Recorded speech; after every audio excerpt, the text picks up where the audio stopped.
Our Heavenly Father, I pray that you'd open our eyes and give us understanding in your word, Lord. That today as we listen to the word, our lives will continue to be transformed to become more like Jesus. This we ask in Jesus' name, and everyone said, amen. Well, last week we started talking about engaging your imagination and engaging your imagination in prayer as well, okay? And I made a statement. I said, your future hinges on the picture you hold. What picture do you have of yourself?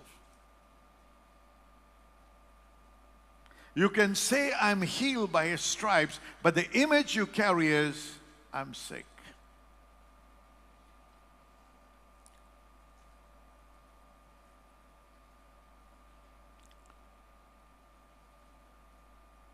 You know, when you sit among teenagers, or even those in the 20s at my age, and if you're not conscious, they'll make you feel old.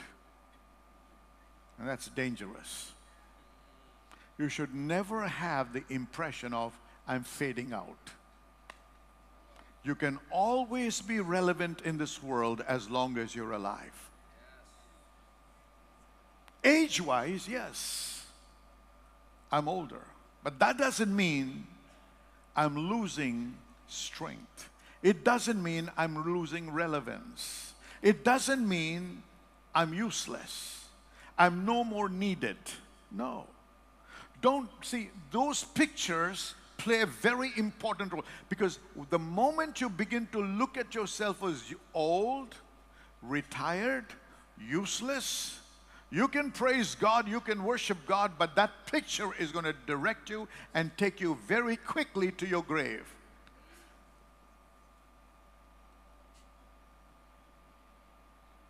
You can always be relevant, and I will be relevant. God didn't consider age when he looked at Moses. He said, Moses, and you know what age he was at? 80 years old. 80 years old. Most of you that I can look at are not at that age. Don't tell yourself, well, I am retired. Who retired you? The government might have retired you. The world might have retired you, but God hasn't retired you. So don't let retirement come into your mind. Because in the kingdom of God, there is no retirement. The only place we retire is in heaven. And that too is doubtful, because when we get there, we're going to get busy again. There's no retirement. The picture you hold in your heart and your mind shapes your future.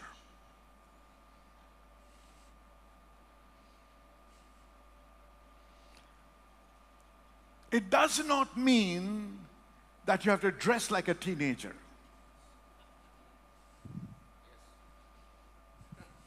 It does not mean you have to be hip and dance like a teenager to prove that you're a teenager. You're not a teenager.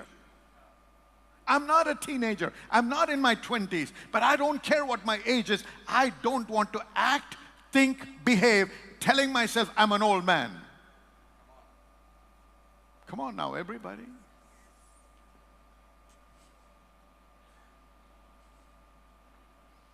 At 80 years old of age, Moses walked with a staff in his hand, but the staff was not a crutch. His staff was not a walking stick. He didn't put his weight on the staff. He used the staff to do miracles, to establish the purposes of God and the will of God. That's why the staff was there in his hands. Let age not define your future. Let age not define what you can do and what you can do. Please, I'm talking to those of you that are retired from government service or corporate service and you think now I can relax. No, there is no time to relax. The Lord is coming soon. And we have to be busy, and we have to be found busy in the vineyard. Your future, my friend, hinges on the picture you hold. Moses was so strong at the age of 120 that, his eyesight was not dim, his natural forces were not abated, and he was not ready to die. There was no sickness in his body. Every organ was rejuvenated. When it says the youth is renewed like the eagles, it means every organ in your body is being renewed like the eagles. So at 120, God had to say, hey, Moses, I think you worked long enough. Come on, I need you now closer to me. He didn't kill him. He said, I need you up here to get on the top of the mountain. Sickness could not take him out. Tiredness could not take him out. Stress could not take him out. He said, Lord, you kill me. He could not kill himself. Nothing could kill him. I want us to paint that picture. There can be sickness all around you, contagious sicknesses, floating in the air. The arrow by day cannot touch you. No pestilence can have a say over your life. No evil shall befall you. You got to imbibe that truth into you. You got to be established in that word.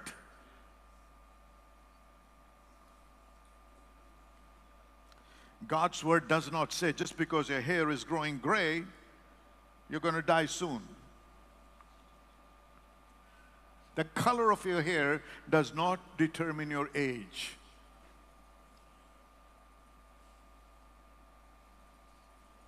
Come on. Amen? Hallelujah. The picture you hold determines your destiny and your future. I told you last time, imagination is a God-given gift. Imagination is a God-given gift. Imagination is one of the most extraordinary and potent faculties that God has endowed humanity with. It's a very, very, very powerful faculty. Listen to me. If you don't take control of your imagination and submit to the Holy Spirit, listen to me carefully. If you don't surrender and submit your imagination to the Holy Spirit, God, the world and the enemy will take over. And the enemy will start scripting and changing your imagination to match his imagination for your destruction. The thief cometh not but for to what? Steal, kill, and destroy. It doesn't mean only sickness. He will destroy your destiny by planting negative seeds of thought. Negative seeds that will bring about negative imagination. Your imagination is like a magnet. It will draw unto you what you behold as a picture in your mind. That's how powerful it is. It's the ability of the mind to create mental images, concepts, and ideas. It is the ability to see beyond the physical into the realm of possibility. Imagination is a tool through which you can begin to see things beyond the natural realm.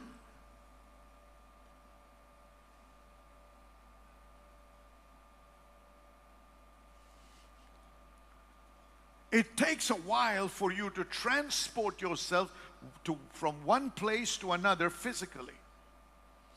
But in the realm of imagination, it's a moment. If I say Taj Mahal, some will see a tea packet.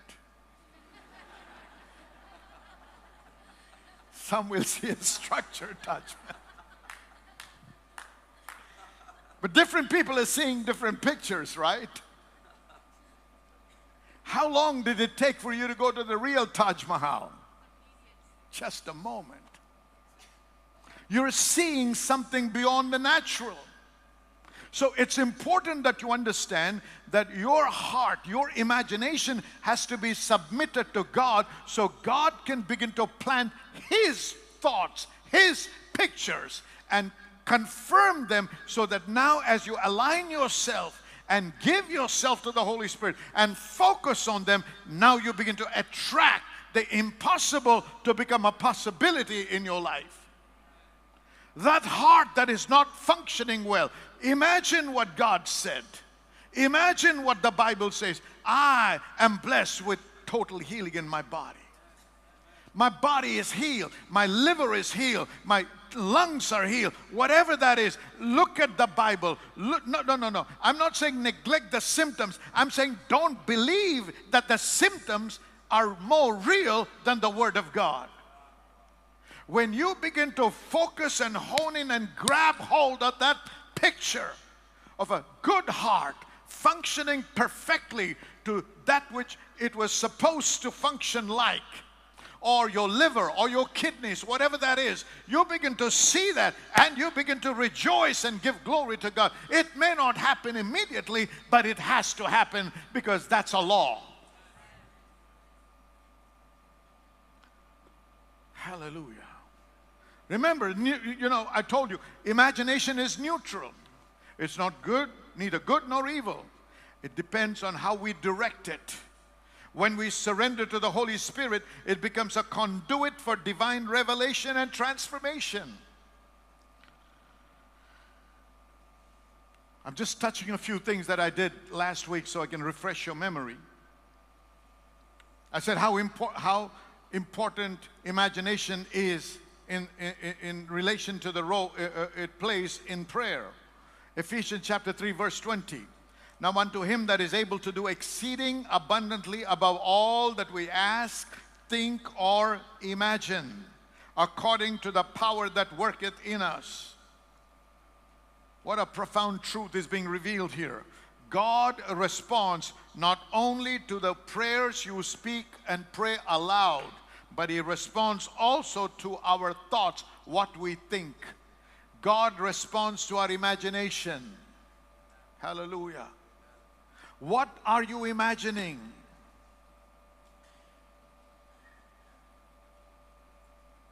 Hard work is important, but hard work in itself is not enough. You have to believe God and keep working, and God will give you the breakthrough because your mind, your pictures are focused and in line with what God said.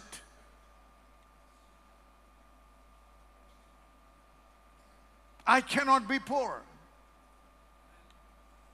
Is it because I have a lot of wealth? Is it because of where I live? Is it because of anything in the physical? No, because God said so. In Deuteronomy chapter 15 verse 4, He says, there shall be no poor among you. So how can I be poor if God said so? Why will I not be poor? How can I not be poor? Give me that verse, please. It says, there shall be no poor among you, for the Lord shall greatly bless thee. Hallelujah. When the blessing of the Lord is upon me, I cannot be poor. Now, right now, you might be stuck and you might be struggling. You might be going through a tough time. That's a passing phase. You're going through the wilderness. It doesn't mean God has forgotten you. God has given up upon you. God is wanting to train you to become somebody that knows how to trust in the Lord and know that man shall not live by bread alone, but by every word that proceedeth out of the mouth of God. Don't let what you're going through right now enforce or reinforce the image that shall be your future. No. Negate that. Fight against it. Battle against it and say, no, that's what I am going through, but the picture I hold is what? I cannot be poor. I cannot be poor. So, see, which picture do I believe? your response reveals what you really believe. If I believe in the picture that I cannot be poor while I'm still struggling, I will rejoice. Why? Not because I have to make myself rejoice, because I'm seeing something. I'm seeing a picture. I'm seeing the future. I know it has to come to pass. I know that's my destiny. Therefore, I will not let my present situation cause me to fear, cause me to be depressed, cause me to be discouraged. No, yes, there is every reason for me to be discouraged, but I will not let it take over, because I'm seeing another picture. I'm seeing the picture where I'm blessed richly. The Lord shall bless me. Somebody say, the Lord shall bless me. Say it aloud. Say it again. The Lord shall bless me, therefore I shall not be poor. Let that image capture your imagination and live the blessed life. Hallelujah. You might just be believing that, and you might have lost a job. That's okay. All things work together for good. Even the job loss. All things work together for good to them that love God and to those who are called according to His purpose. Hallelujah. Friend, thinking operates in the realm of imagination. What are you thinking?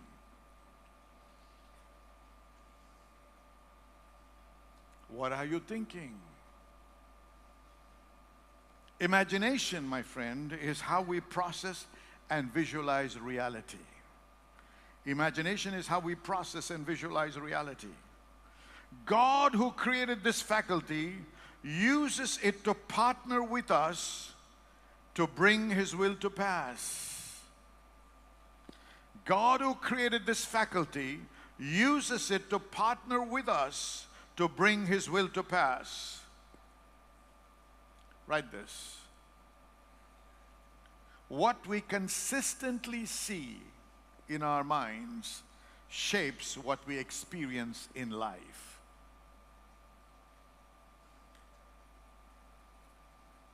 I see some very good students this morning. Praise God. Write it, write it. It's good, because you got to refresh it. You got to reinforce that into your hearts. What we consistently see in our minds shapes what we experience in life. What you're experiencing in life, especially when it's not what you like, don't let that picture, or don't let that paint the picture of the future. What does the Bible say? Pulling down every imagination that exalts itself against the Word of God. Your sickness is not according to the Word of God. So what have I got to do? Number one, I got to take authority over that sickness, that image of sickness, that I'm a sick person, that I will never say I'm a sick person. Hallelujah. I may be going through sickness, but I will never utter those words. I will paint another picture. The picture is the Bible, what the Bible says. I was healed by His stripes. So holding on to that image, I will rejoice and give glory to God.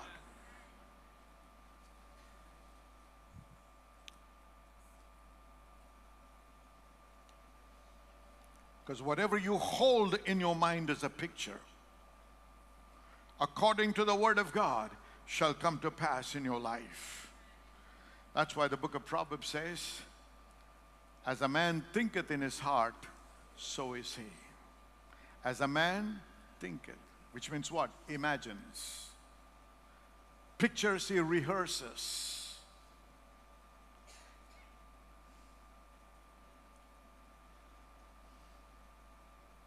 Don't attract sickness to yourself.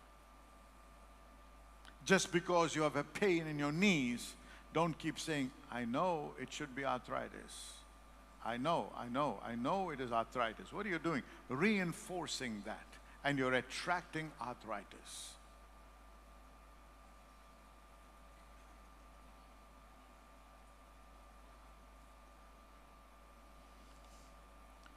You know, a man of God once said, don't receive every package you receive.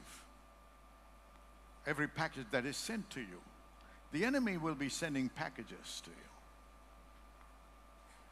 Let's say you receive a package from Amazon.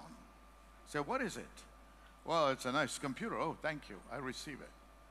2 days later, somebody comes in and knocks on the door and says, this is a delivery for you, sir. Where is it from? DHS. All right. What is it? Rattlesnakes. Oh, thank you so much. Let me have that, please. That's what you're doing with cancer. That's what you're doing with arthritis. That's what you're doing with all kinds of these deadly sicknesses in your life. The moment you say arthritis, you just, oh my God, no, they're in the box. They haven't been let loose as yet. Come on. You can say, send it back to the sender. Back to the sender. Because every package, listen to me, every package that is sent has a sender's address. Back to the sender. I don't need it. I don't want it. I never requested it. It has no place in my life or in my house. Take it back to whoever sent it. Let them enjoy it. I don't want it for another minute in my life. I send you and your package back. I don't want it. So the moment you feel pain in your knees or your joints, don't say, my God, is this that, is that, what could it be? Open your AI and all these Grok and Chat GPT and Perplexity and all these new AI tools and start searching for it. Stop it. Before you search them, search the Word of God. God does not send sickness. He is not the author of sickness. He is not the author of evil. God does not send such packages. Say, it does not belong in this house. This body is the temple of the Holy Spirit, not the temple of the devil, not the temple which entertains snakes. No sickness can enter my body. If by chance it has entered, I'm going to kick it out by using the Word of God and employing my imagination to line up with what God said.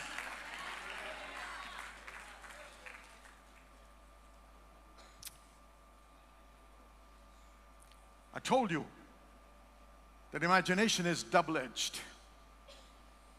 It can either be used for good things or for bad, destructive stuff. And we looked at how imagination was employed by Joshua to capture and take over Jericho. God said what? See.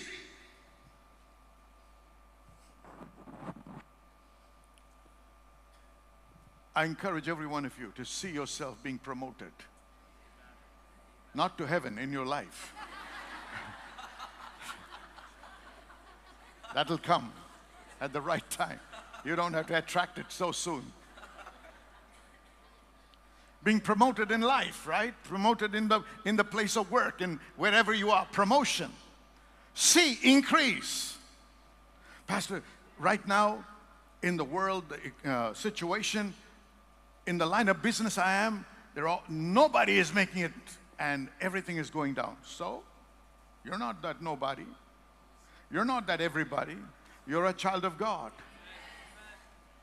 You have the power to believe God to write your own story. You say, I shall succeed. I shall increase. I shall grow. But as you say it, see it.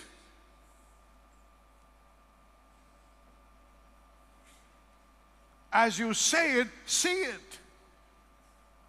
Joshua, see, I have given you the land. So Joshua employed that system of meditation. What is meditation? Imagination. What is meditation? Dreaming.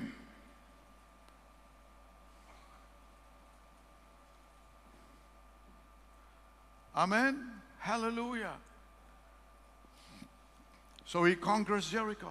But then I showed you from the book of Genesis chapter 11, where all the people gathered together and they had an imagination which was anti-God, that challenged God. And God saw in verse 5, what did he say? And the Lord came down. I want to reiterate this. And the Lord came down to see the city and the tower which the children of men builded. I told you, it was accomplished, it was completed, it was finished in their imagination. Once something can be established in your imagination, nothing can stop it from becoming a reality. So where do you have to spend time? In prayer and meditation to make this a reality in the spirit realm first. Once it becomes real, now you will not worry about what's happening around you, because it has to come to pass. So when these guys, according to God, had already built it, the Lord says, and the Lord said, behold, the people is one, and they have all one language, and this they begin to do, and now nothing will be restrained from them. Nothing. Somebody shout nothing. I said shout nothing. Nothing will be restrained from them, which they have imagined to do. Imagination is that powerful.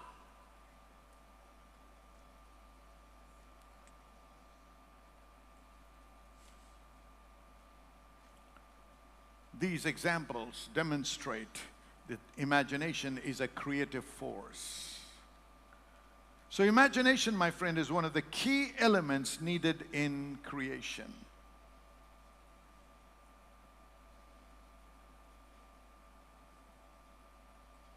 I'm going to take you further this morning.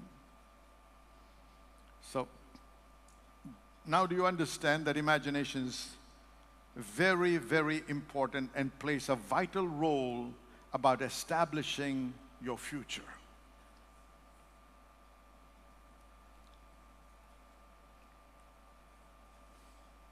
How does God operate? Through imagination.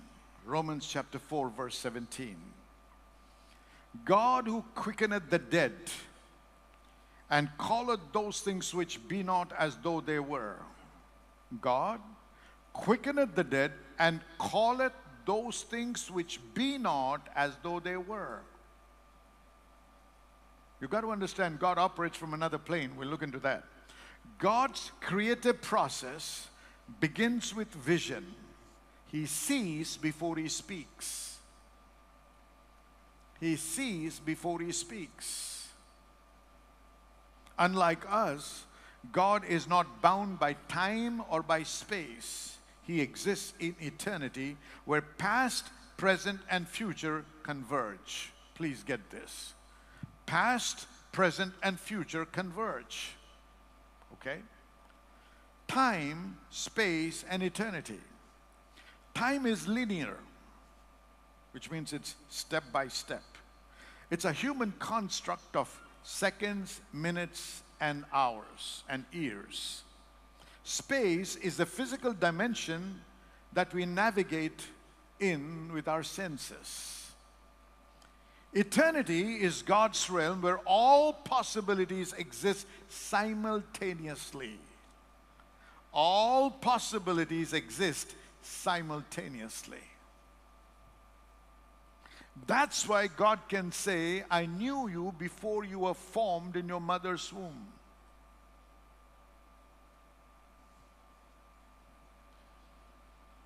When the foundations of the earth were laid, God knew you and I. God knows the generations that will come. He knows the end from the beginning. And he calls forth whatever he envisions, whatever he desires, he calls it forth. Isaiah 46:10. Declaring the end from the beginning and from ancient times the things that are not yet done, saying, my counsel shall stand and I will do all my pleasure.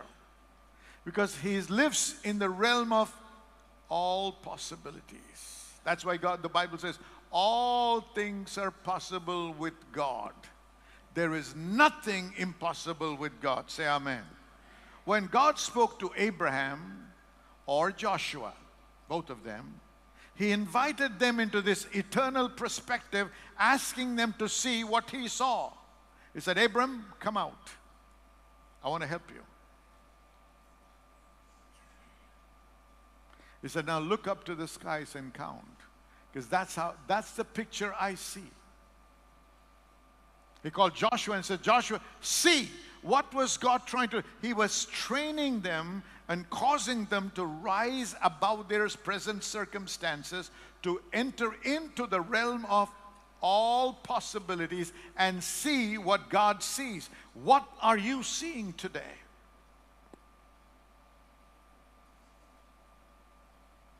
Are you seeing that you will have the same sicknesses and diseases that your father or mother had or your uncle had? Or are you seeing that the very life of Christ is flowing through you?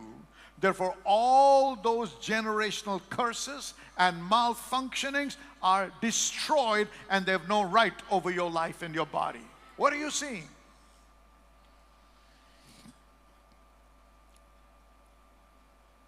To step into our God-ordained destiny, we must develop the capacity to see beyond our current circumstances and imagine what God has promised.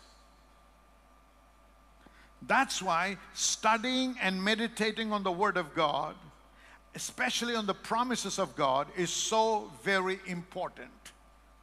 Because my mind should be renewed to think like God thinks. Every promise of God is a promise, is a picture.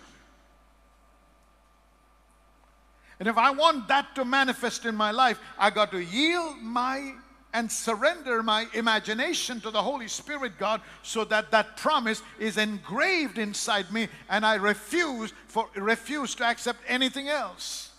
And I attract what God has promised. I have to develop the capacity to see beyond the current circumstance. Hallelujah. There is a choice whether you will receive what you see in the natural or whether you will see and receive what is in the spiritual, a natural vision and spiritual vision.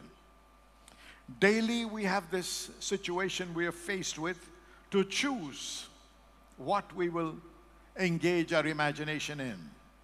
Natural sight, where we focus on the past, our failures, our regrets, our pain, our hurts, or the present, where we lack, sickness, disease.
words that people have spoken against us.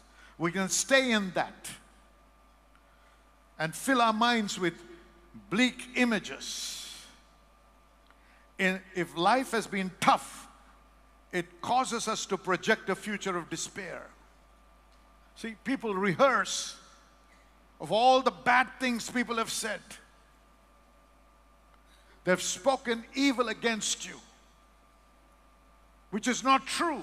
So now you're hurt inside because you're saying, I'm not that kind of a person. I don't know why they did this. Why are they hurting me? And you keep rehearsing it and keep rehearsing it.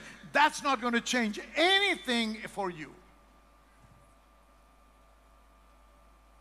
Because unforgiveness will hold you in captivity, in bondage. But if you say, Lord, forgive them, for they know not what they do, and release them to God, and now begin to see that one day God will vindicate me and release it into hands of the Lord. And God will make sure it will happen, because you will not be tied down by those things, but you will begin to rejoice and say, Lord, I thank you, Lord. I know, as far as you and I are concerned, I know I'm innocent. But I can't prove that I'm innocent, Lord. But you can prove it to me. It may not happen tomorrow, but the day and the time is coming when I will be vindicated before people that I'm innocent. What did David do? David left it in the hands of God to be vindicated by him. What did Joseph do? Joseph did not kick and scream and try to justify himself. He was wrongly accused. He was thrown into the prison.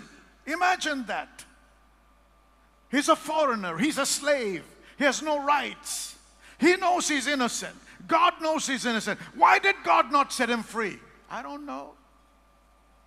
This I know, he was working on his character. He was developing him to become a better version, to come to the position and and develop his capacity to come into the place of rulership. So if you've been wronged by somebody, you've been hurt by somebody, don't try to justify yourself and prove that you're wrong. Lord, I did everything I know. I'm sorry. I don't know what else I can do. I cannot prove myself. Everybody is yelling at me saying, I'm guilty. I'm guilty. And they're talking negative things. They're spreading rumors. They're talking evil against me. But Lord, I trust you. You will vindicate me.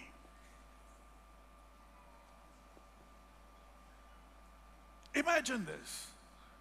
She accused Joseph.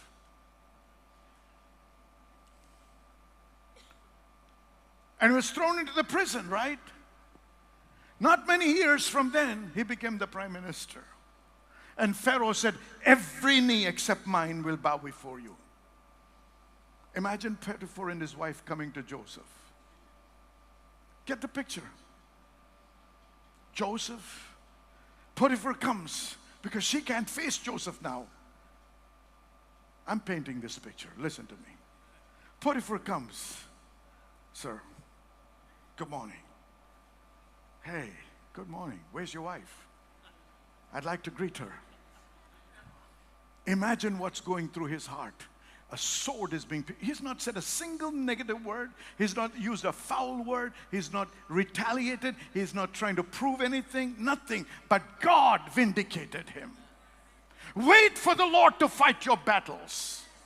Paint the right picture and say, Lord, I imagine myself in your hands where you will vindicate me. I will not let this evil, bad rumors that they're talking about and making me feel guilty and claiming that I'm guilty and talking evil things against me capture me and pull me down. No, I will not let this happen.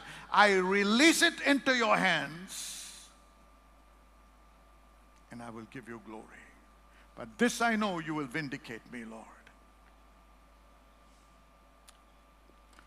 I saw the other day a small clip in which in 2015, ISIS had captured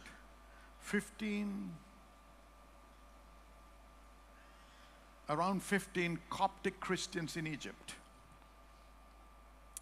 And they took him to the beach But before that, there was another man that was caught, but they were letting him go. He was a black man. He said, no, no, why are you letting me go? I'm one of them. I believe in Jesus. So they put him in. They took him to the beach, and they hit them really hard with the butt of the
rifle.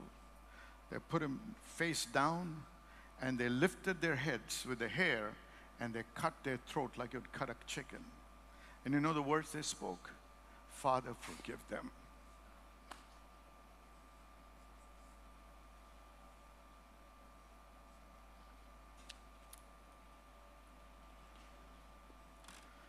The blood of Abel cries out for justice. The blood of Jesus cries out for mercy.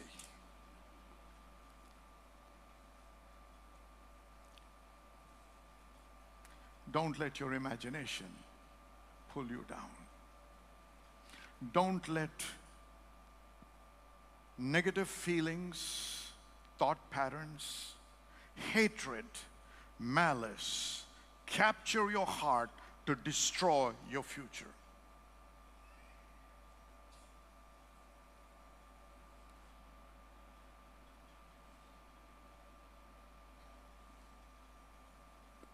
Don't live the natural life, live the spiritual life.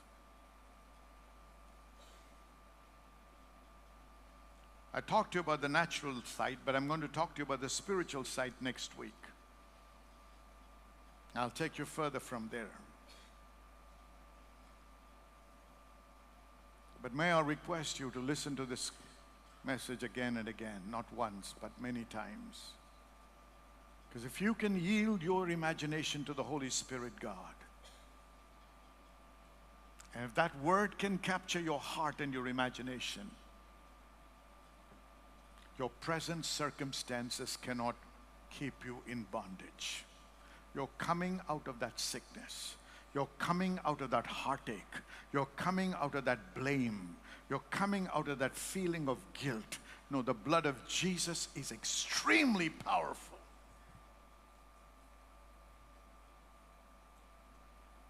Nothing shall hold you captive if you can imagine what the Lord has said in His Word. I shall live long and I shall live strong. Sit down. Close your eyes and say, Lord, if Moses could see with those eyes, why not me? I will. If his natural forces were not abated, why not me? Because you're no respecter of persons. You're only a respecter of faith. I will be strong. I will live long. Every sickness, every inflammation in my body, I curse it in Jesus' name.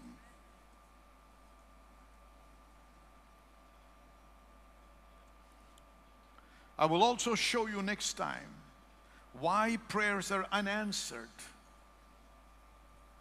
for many people.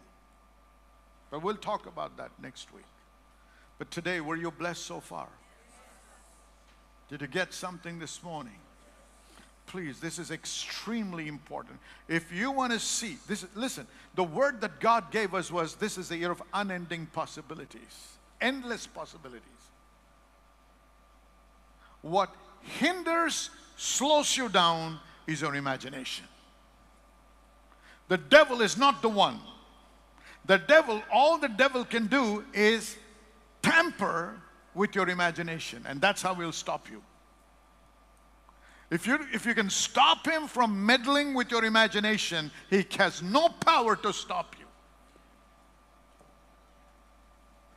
Amen. Hallelujah.